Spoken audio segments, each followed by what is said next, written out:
Marcos capítulo 1, versículo 32 a 39. Jesus tinha consciência da sua missão. A consciência que Jesus tinha da sua missão não deixava com que mesmo as necessidades humanas ao seu redor fizessem com que ele desviasse do foco. Marcos 1, 32 a 39 diz assim: À tarde, ao cair do sol, trouxeram a Jesus todos os enfermos e endemoniados. Toda a cidade estava reunida à porta. E ele curou muitos doentes de toda sorte de enfermidades.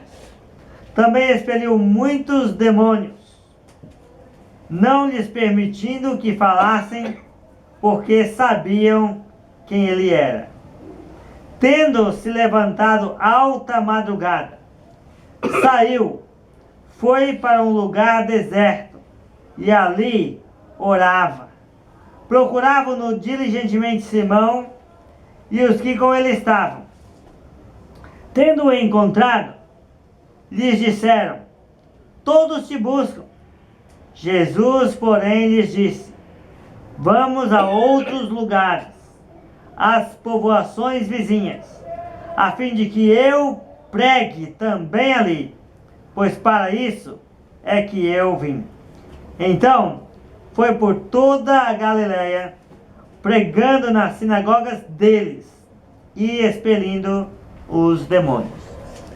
Então, esses versículos mostram a consciência que Jesus tinha do seu trabalho, da sua missão.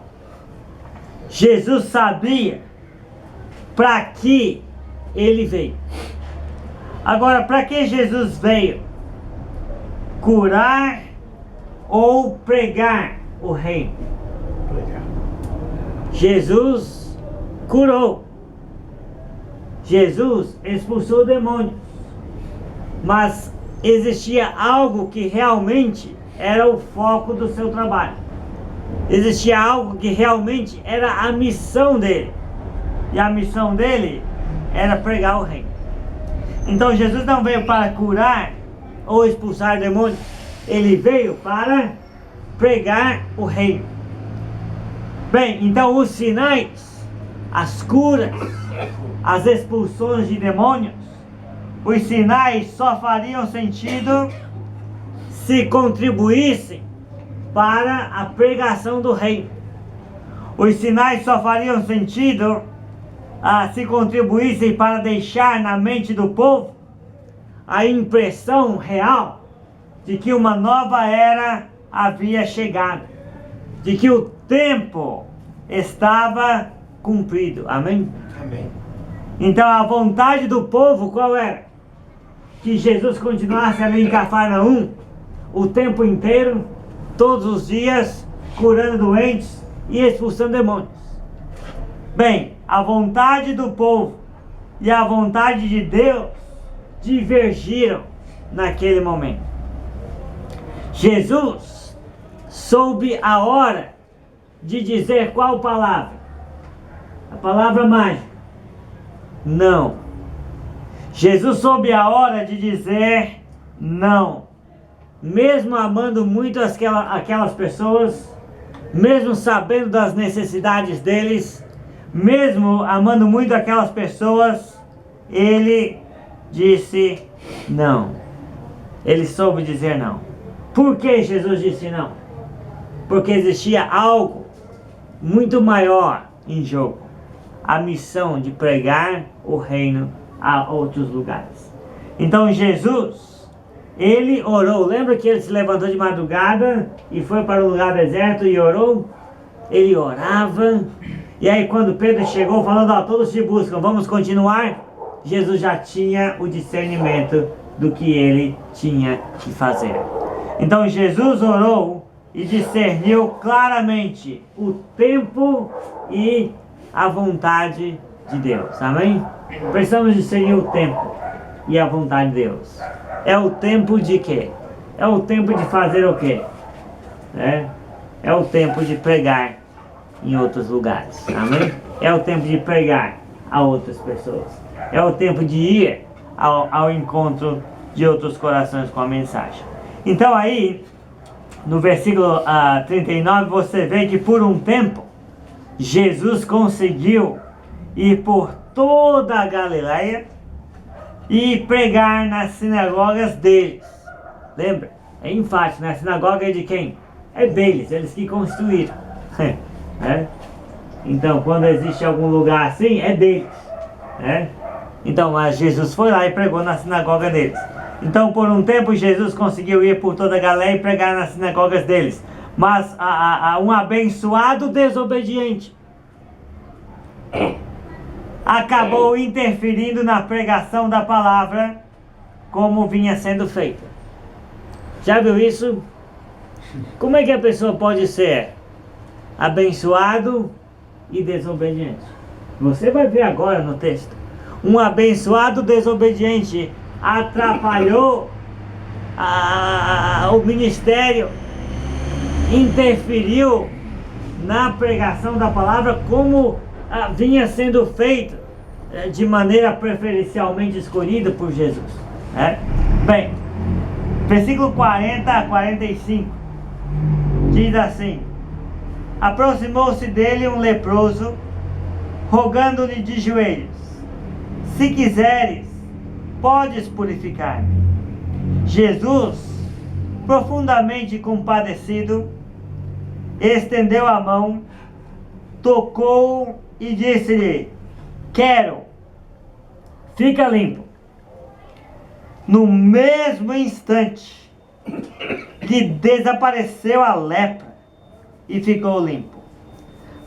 Fazendo-lhe então veemente advertência, logo despediu-lhe e disse: olha, não digas nada a ninguém, mas vai, mostra-te ao sacerdote e oferece pela tua purificação que Moisés determinou, para lhe servir de testemunho ao povo que você está curado. Mas tendo ele saído, entrou a propalar muitas coisas e a divulgar a notícia, a ponto de não mais poder Jesus entrar publicamente em qualquer cidade, mas permanecia fora, em lugares desertos, ermos, e de toda parte vinham ter com ele.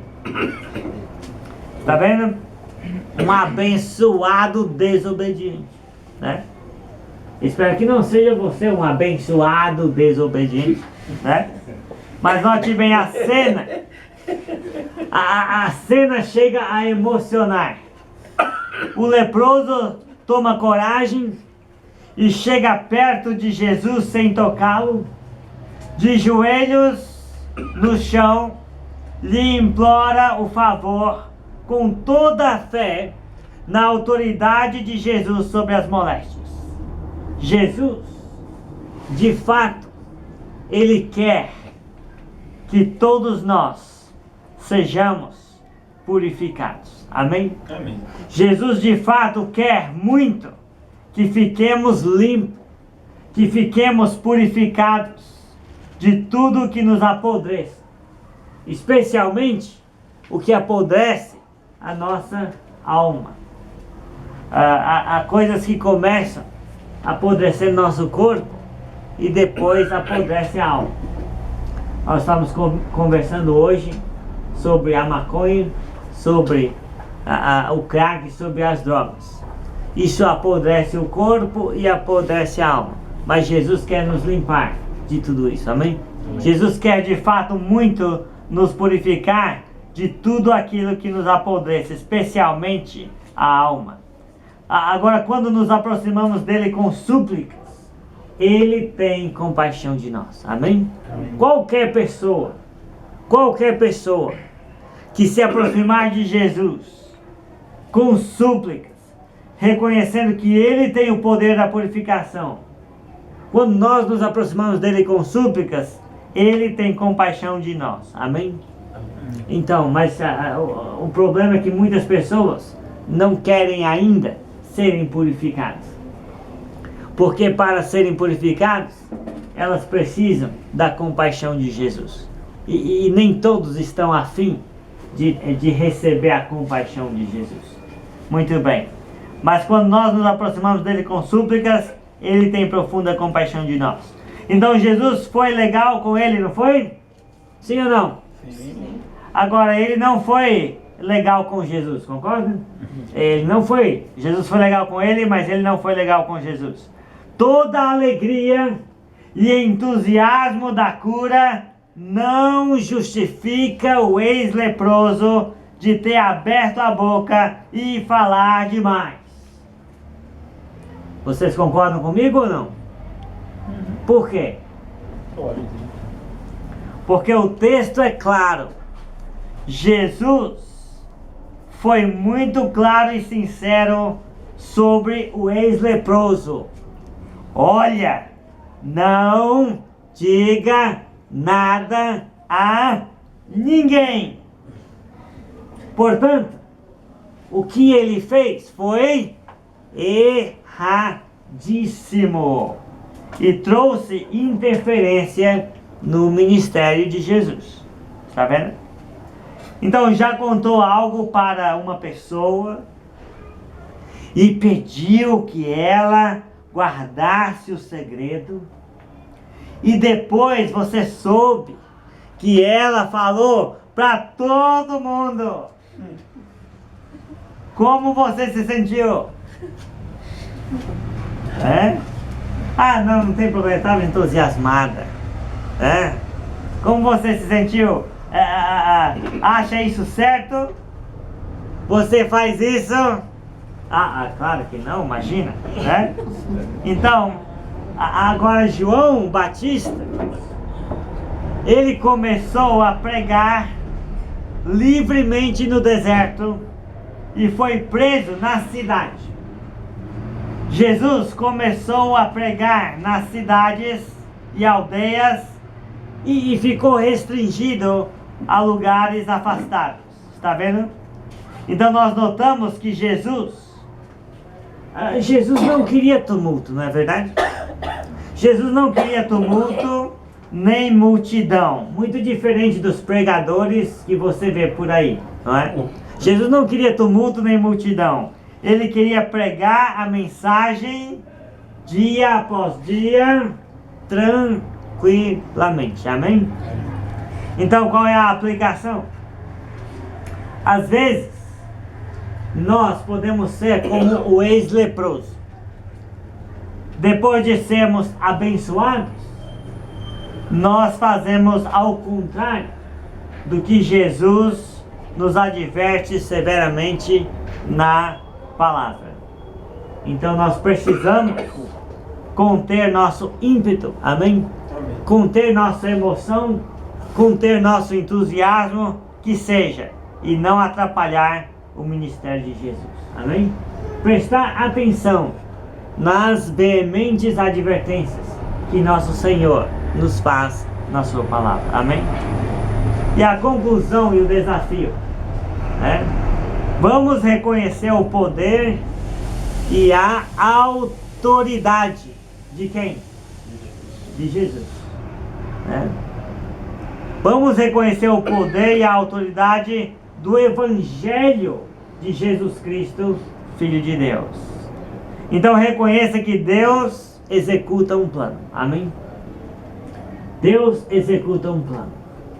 A igreja em Vespasiano, firme e forte, faz parte do plano. Amém?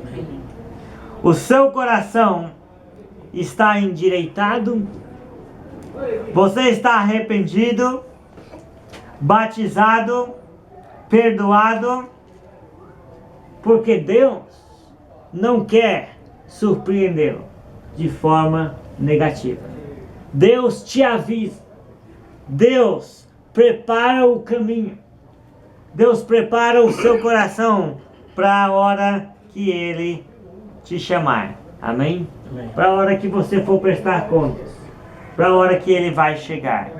Então prepare-se.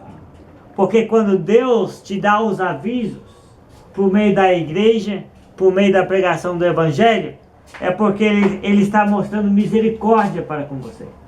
Ele não quer pegar ninguém desprevenido. Amém? Amém. Então vamos deixar o Espírito controlar nossos passos. Lembra, depois que Jesus foi batizado, Ele foi levado pelo Espírito para onde?